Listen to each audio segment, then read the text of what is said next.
Mateus capítulo 26. Tendo dito essas coisas, disse Jesus aos seus discípulos: Como vocês sabem, estamos a 2 dias da Páscoa, e o Filho do Homem será entregue para ser crucificado. Naquela ocasião, os chefes dos sacerdotes e os líderes religiosos do povo se reuniram no palácio do sumo sacerdote, cujo nome era Caifás, e juntos planejaram prender Jesus à traição e matá-lo. Mas diziam: Não durante a festa, para que não haja tumulto entre o povo. Estando Jesus em Betânia, na casa de Simão, o leproso, aproximou-se dele uma mulher com um frasco de alabastro, contendo perfume muito caro. Ela o derramou sobre a cabeça de Jesus, quando ele se encontrava reclinado à mesa. Os discípulos, ao verem isso, ficaram indignados e perguntaram: Por que este desperdício? Este perfume poderia ser vendido por alto preço e o dinheiro dado aos pobres. Percebendo isso, Jesus lhes disse: Por que vocês estão perturbando essa mulher? Ela praticou uma boa ação para comigo, pois os pobres vocês sempre terão consigo, mas a mim vocês nem sempre terão. Quando derramou este perfume sobre o meu corpo, ela o fez a fim de me preparar para o sepultamento. Eu lhes asseguro que onde quer que este evangelho for anunciado, em todo o mundo, também o que ela fez será contado em sua memória. Então, um dos 12, chamado Judas Iscariotes, dirigiu-se aos chefes dos sacerdotes e lhes perguntou: O que me darão se eu o entregar a vocês? E eles lhe fixaram o preço: 30 moedas de prata. Desse momento em diante, Judas passou a procurar uma oportunidade para entregá-lo.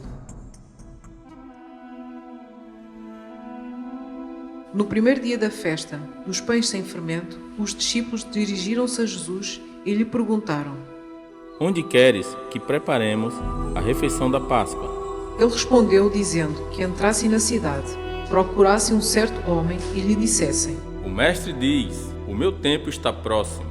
Vou celebrar a Páscoa com os meus discípulos em sua casa. Os discípulos fizeram como Jesus os havia instruído e prepararam a Páscoa.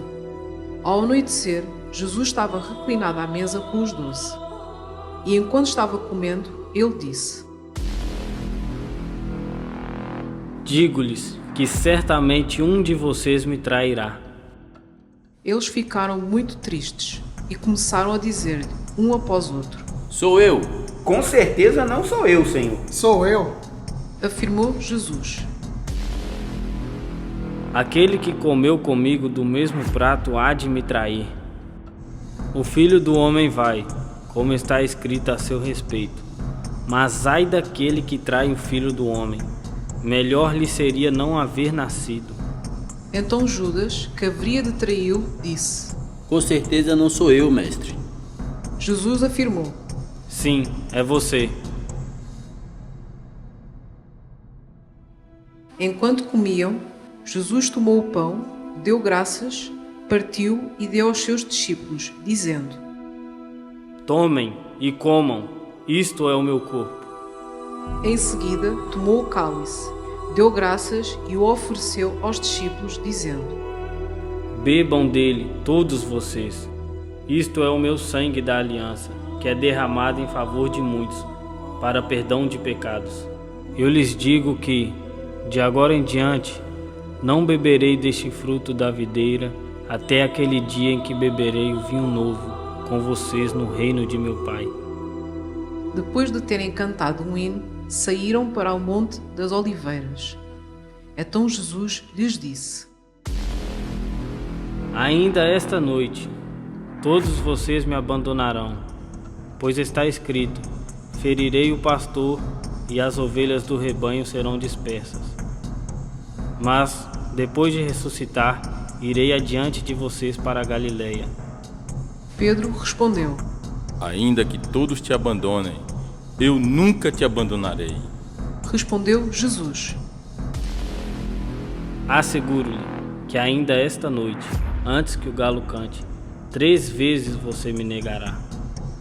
Mas Pedro declarou: Mesmo que seja preciso que eu morra contigo, nunca te negarei. E todos os outros discípulos disseram o mesmo. Então Jesus foi com os seus discípulos para um lugar chamado Getsemane e disse-lhes: Sentem-se aqui, enquanto vou ali orar. Levando consigo Pedro e os 2 filhos de Zebedeu, começou a entristecer-se e a angustiar-se. Disse-lhes então: A minha alma está profundamente triste, numa tristeza mortal. Fiquem aqui e vigiem comigo.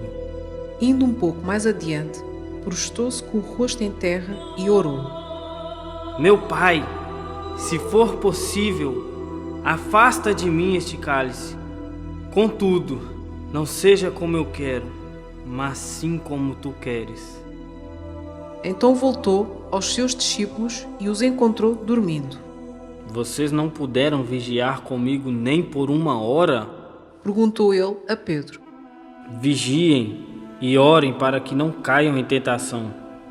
O espírito está pronto, mas a carne é fraca. E retirou-se outra vez para orar.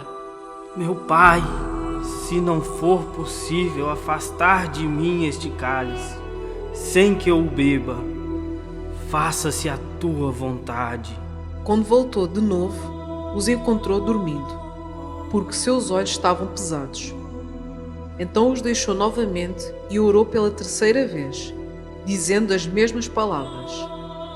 Depois voltou aos discípulos e lhes disse: Vocês ainda dormem e descansam? Chegou a hora. Eis que o Filho do Homem está sendo entregue nas mãos de pecadores. Levantem-se e vamos. Aí vem aquele que me trai. Enquanto ele ainda falava, chegou Judas, um dos 12. Com ele estava uma grande multidão, armada de espadas e varas, enviada pelos chefes dos sacerdotes e líderes religiosos do povo. O traidor havia combinado um sinal com eles, dizendo-lhes: Aquele a quem eu saudar com um beijo é ele, prendam-no. Dirigindo-se imediatamente a Jesus, Judas disse: Salve, mestre. E o beijou. Jesus perguntou: Amigo, que é que o traz? Então os homens se aproximaram, agarraram Jesus e o prenderam. Um dos que estavam com Jesus, estendendo a mão, puxou a espada e feriu o servo do sumo sacerdote, decepando-lhe a orelha. Disse-lhe Jesus: Guarde a espada, pois todos os que empunham a espada, pela espada morrerão. Você acha que eu não posso pedir a meu Pai, e ele não colocaria imediatamente à minha disposição mais de 12 legiões de anjos? Como então se cumpririam as escrituras que dizem que as coisas deveriam acontecer desta forma? Naquela hora, Jesus disse à multidão: Estou eu chefiando alguma rebelião para que vocês venham prender-me com espadas e varas? Todos os dias eu estava ensinando no templo e vocês não me prenderam. Mas tudo isso aconteceu para que se cumprissem as escrituras dos profetas. Então, todos os discípulos o abandonaram e fugiram. Os que prenderam Jesus o levaram a Caifás, o sumo sacerdote, em cuja casa se haviam reunido os mestres da lei e os líderes religiosos. Mas Pedro o seguiu de longe, até o pátio do sumo sacerdote. Entrou e sentou-se com os guardas, para ver o que aconteceria.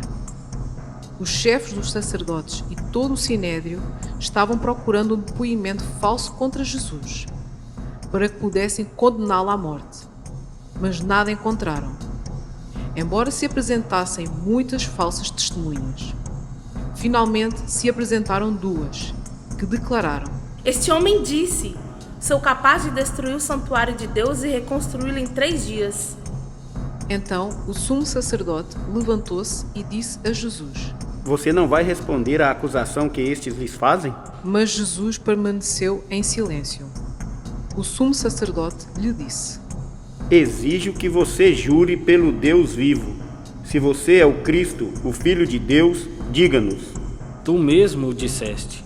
Respondeu Jesus: Mas eu digo a todos vós: chegará o dia em que vereis o Filho do Homem assentado à direita do Poderoso e vindo sobre as nuvens do céu. Foi quando o sumo sacerdote rasgou as próprias vestes e disse: Blasfemou! Por que precisamos de mais testemunhas? Vocês acabaram de ouvir a blasfêmia. Que acham? Responderam eles. Então alguns lhe cuspiram no rosto, outros lhes davam tapas e diziam: É réu de morte. Profetiza-nos, Cristo. Quem foi que lhe bateu? Responderam eles. Pedro estava sentado no pátio e uma criada, aproximando-se dele, disse: Você também estava com Jesus, o Galileu. Mas ele o negou diante de todos. Não sei do que você está falando. Depois, saiu em direção à porta, onde outra criada o viu e disse aos que estavam ali. Este homem estava com Jesus, o Nazareno. E ele, jurando, o negou outra vez. Não conheço esse homem. Pouco tempo depois, os que estavam por ali chegaram a Pedro e disseram: Certamente você é um deles. O seu modo de falar o denuncia. Aí ele começou a se amaldiçoar e a jurar. Não conheço esse homem. Imediatamente um galo cantou. Então Pedro se lembrou da palavra que Jesus tinha dito. Antes que o galo cante, você me negará 3 vezes. E, saindo dali, chorou amargamente.